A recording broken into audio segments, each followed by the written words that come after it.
This morning we are going to finish up, after about 7 weeks, 8 weeks, we are going to finish up our sermon series entitled Transformed. And over the last 7 weeks, we have been taking a look at these major aspects of life and how our lives can be transformed. We took a look at our spiritual growth and how to grow closer to God. We took a look at emotional growth and relationship growth. Well, this morning, as we finish this sermon series up, I want to talk to you about financial health and growth. And I know already some of you are sitting out there going, oh, no, Pastor, please. I finally brought a guest to church this morning, and today you're going to talk about finances. Please, if I would have known, I would have just stayed at home, right?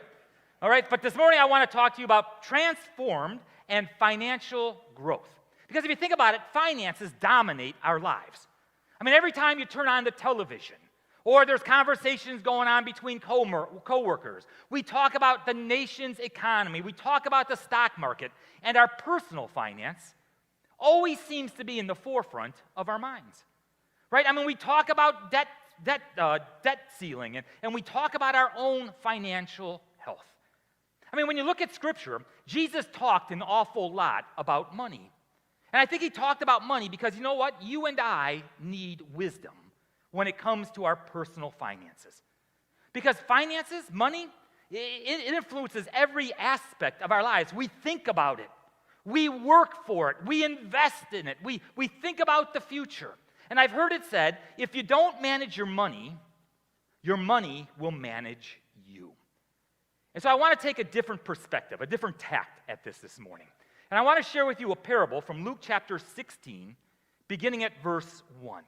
Now, in all honesty, this parable is probably one of the most misunderstood parables that Jesus taught.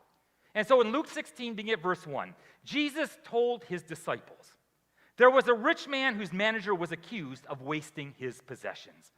So he called him in and asked him, what is this I hear about you?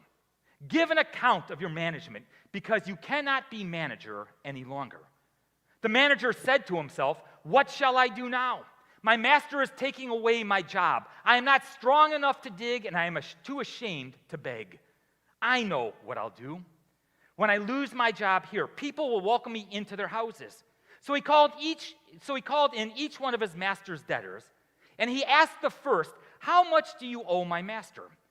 900 gallons of olive oil, he replied. The manager told him, take your bill, sit down quickly, and make it 450. Then he asked the second, and how much do you owe? And how much do you owe? 1,000 bushels of wheat, he replied. He told him, take your bill and make it 800. The master commended the dishonest manager because he had acted shrewdly. For the people of this world are more shrewd in dealing with their own kind than are the people of the light. I tell you, Jesus said, use worldly wealth to gain friends for yourselves, so that when it is gone, you will be welcomed into eternal dwellings. Now, just real quick, the dishonest servant was commended for shrewdness, not for dishonesty. He was commended for shrewdness, and we'll talk about that in just a moment. Jesus went on to say, whoever can be trusted with very little can also be trusted with much. And who is ever dishonest with very little will also be dishonest with much. So if you have not been trustworthy in handling worldly wealth, who will trust you with true riches? And if you have not been trustworthy with someone else's property, who will give you property of your own?